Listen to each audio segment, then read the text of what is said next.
Let's try that.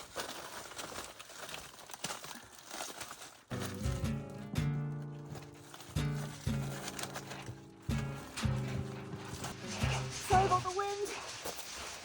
We bought 3 acres of bare land to build our dream property from the ground up. And over the past 8 months, we've cleared the dense brush, drilled our own well, and connected our services to our home. We are so ready to get moved in. But as you may have guessed from the beginning of this video, we've got a bit of a situation on our hands. When I went to brush my teeth this morning, no water came out. That's a big not good. Our first thought, water main.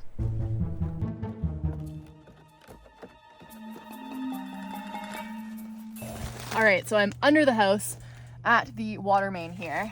We haven't gotten around to installing this lid, but we always keep it covered like that. The heat trace is E-taped and running underneath. You can even see a bit of the steam just fogging up the lens there. Right at the top of the Big O, there's water, but there's no ice. Just trying to figure out what to do with all this.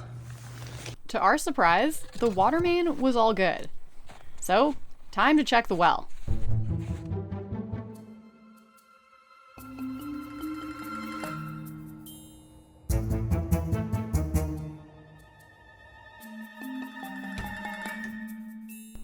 Seven degrees. Okay, that's good. Still holding pressure. Everything seems fine.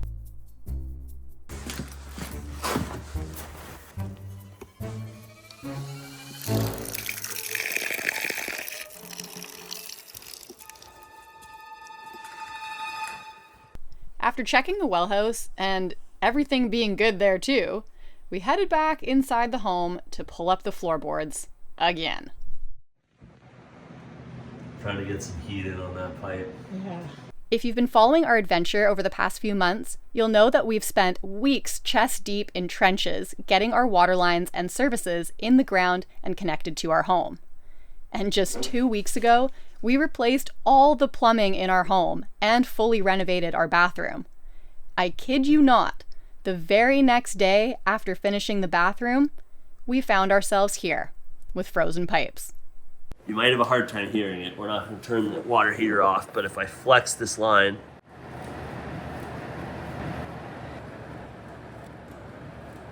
I'm sure anyone who's felt a frozen water line will know when a water line's frozen, it's frozen. As I go this way, it gets colder and colder. That's where the 3/4 water lines go into the floor, and they come directly across this way, which puts them right on the outside of this tin sleeve. Here's a diagram of our home. This is our hot water tank, our hot and cold lines, which we already know are frozen right around here. And this is the tin service pipe, which is there to run the water main and electrical through the floor system and into the home. We're thinking there's a few issues causing our water lines to freeze in the floor. The glaring issue, we still haven't installed skirting around our home, meaning there's a lot of cold wind rushing underneath that would otherwise be blocked if we had skirting. The second, maybe not so obvious issue is we don't yet have our furnace operational. So we've been heating the home with space heaters. Normally, the furnace would force hot air through the heat ducts into the insulated floor system and up through the floor, heating the home. This also keeps the floor system and water lines warm.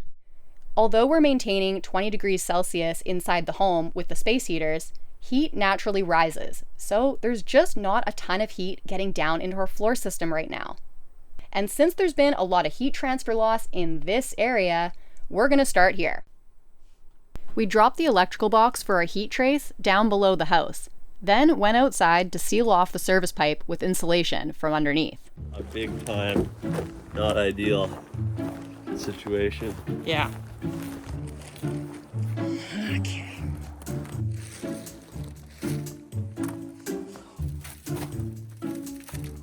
Oh, yeah. Oh, wow. What? Oh, this is it? Okay. You didn't seal around this pipe at all whatsoever. Yeah, about that.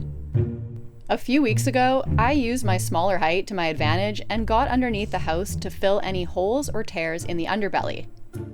After being transported, the underbelly fabric can get damaged, causing small air leaks in the insulation right next to the plumbing, meaning frozen pipes. Also, where the plumbing and services enter and exit the home usually needs some insulation patching as well.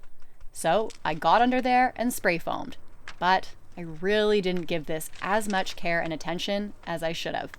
I finished up my work under there by putting an insulated sheath around our water main, and then called it good, completely missing major air leak points. You can see she sealed up this. Not the cleanest job, but that's fully sealed. There's no air getting around that into that. Same with that one, and with all the other areas. A little messy, that's okay. But unfortunately, she missed a big air gap around this pipe. Our water line is basically 6 inches above where my finger is. With that gap, it's a lot of cold air that can get into our floor system and water line. So we're gonna seal around here, and we're gonna insulate and seal off the bottom of this pipe. And I think that'll completely take care of our issues.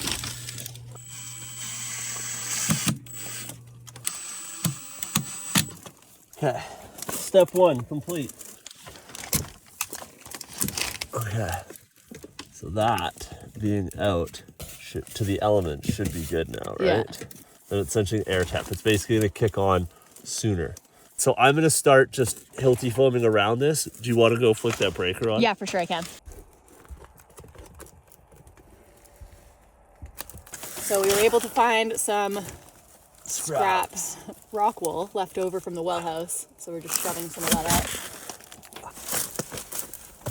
That's plugged in. Okay, sweet. That light's on. Yep, light's now we on. can just check it from up here. So now, can't really see any light. There's still a tiny bit right there. So we're gonna put a little more rock wool down from up here. Pack around where the water line does come through. I'm gonna put it back in the same spot. I like to do it. Sweet. Okay. After sealing off the tin service pipe, I got back underneath the home and sealed off any air leak spots I missed, like the main plumbing drain and where the electrical goes into the home. Once that was done, I went back inside to check on our water situation. Yeah, it's hot water. Oh, thank God. Yeah, hot. What about cold? Nothing yet, out of cold. Okay, keep running hot. Another thing I realized, I added this. So now there's not a lot of flow between this insulation, because this wasn't here before. This is an existing joist. Yeah. I did this for the hole I cut in the floor. Yeah. When we replaced the plumbing, we had to cut a few access holes in our floor system to get to it. But putting the particle board back down is a little more complicated than just screwing it back together.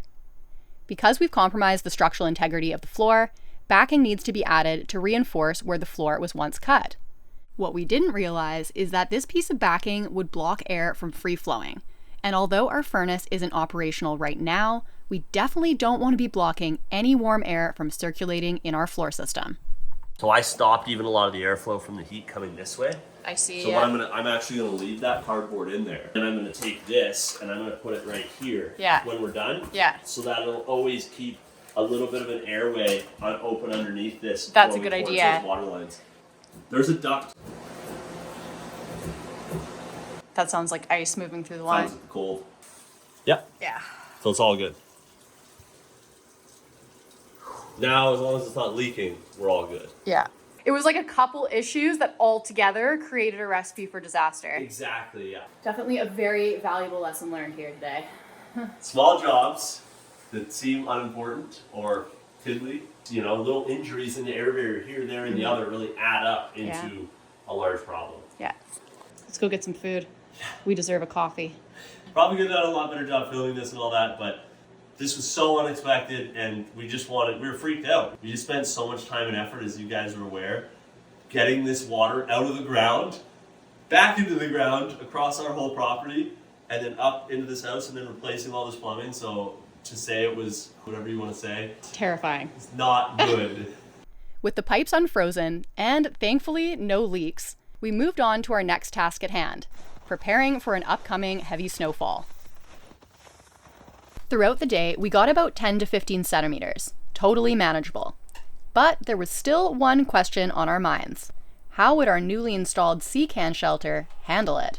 Oh, that's bellied a bit, eh?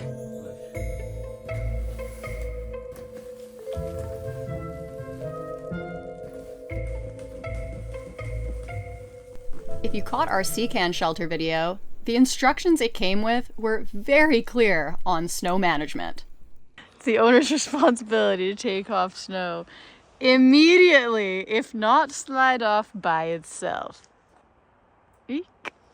And with another 10 to 15 centimeters of snowfall expected overnight, we wanted to get as much snow cleared off of it as possible before heading to bed.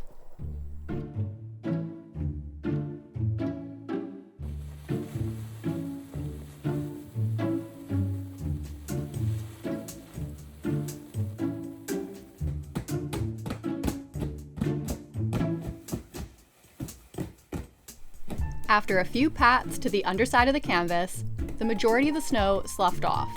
So off to bed and back to check on it in the morning.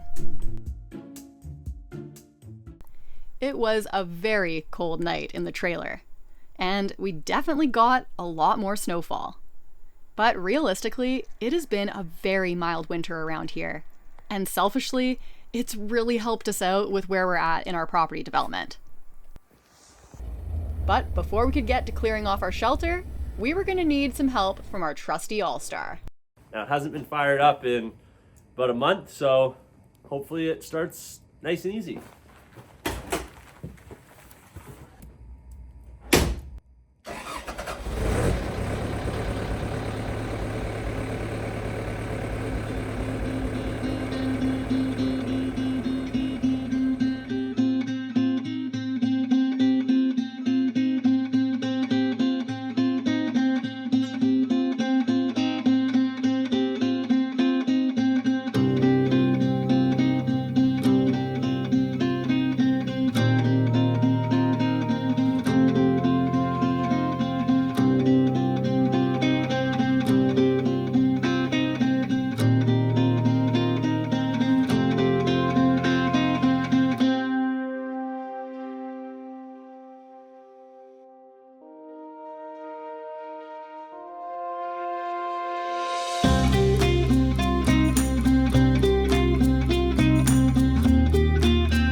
Well, we just got a break in the snowstorm and we have about 30 to 40 minutes of light left. So we're gonna try and clear off the top of our shelter of all the snow so that hopefully it doesn't collapse on us. Right? Mm-hmm. It's all gonna slough once we clear the area, but it's built up a shell. There's not enough vertical. Yeah, for it to like properly slough. And then it builds up on the top of the sea can there. And then it has nowhere to go, so it just builds and builds and builds. Like even if this was to the outside of the can, it would be sloughing off. Yeah. In hindsight, the 40 by 40, the higher one probably would have just been the play. Yeah. Oh well, here we are. Let's set up a ladder and let's get this all cleared off.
So that worked really well. Still have a little bit of snow on the peak there, but I think this is good for now. We'll see which night storm brings. For the past week, temperatures have been down to -22 overnight, and there were still a couple more things that we wanted to do to help protect our plumbing. One of them being cutting a hole out of our landscape box lid so that we could finally seal off the water main going into the ground.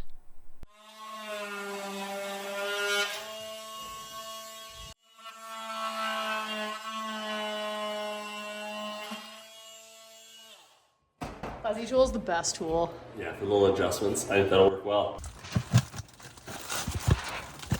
There we go. That looks great. That's gonna work awesome.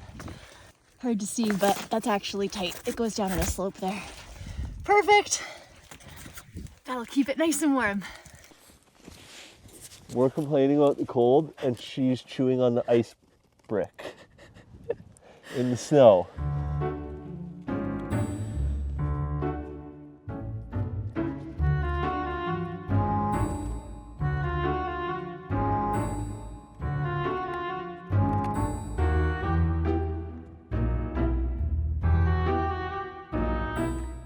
So it's supposed to be -22 overnight, and we are not prepared. So we have 2 drain pipes that come off of our water tanks that are still exposed, and I'm going to wrap some rock wool around them and put them in some Ziploc bags, try and keep that a little more insulated, and hopefully it's not going to freeze and burst overnight. Okay, I'm really cold. Let's do this. Okay, so under here, see that? That's one drain, and then I think the other one's way down there. So I'm gonna take this and we're just gonna wrap it around. And I'm gonna put it in a Ziploc bag. See if that can protect it a bit. It's gotta be better than nothing. And I'm gonna put a hair elastic around it because I couldn't find my zap straps. I mean, I don't know how much that does, but it's gotta be better than nothing. Let's go find the other one. You're just loving this, aren't you? Crazy. Okay, let's go to the back of the trailer here. See the heat trace is working well. I think the other one's back here. Where is it? Oh, those are well insulated. Yeah, those ones are good. We don't need to do those. I'm pretty sure those were the 2. So with winterization somewhat under control, we could get back to our inside projects. All right, well, that's it for this video. Thank you so much for watching. I know this wasn't our typical project style video, but with all the projects we've got going on, the cold weather and our current living situation, it's been a bit challenging. But we're excited to get back to our regular scheduled programming very soon.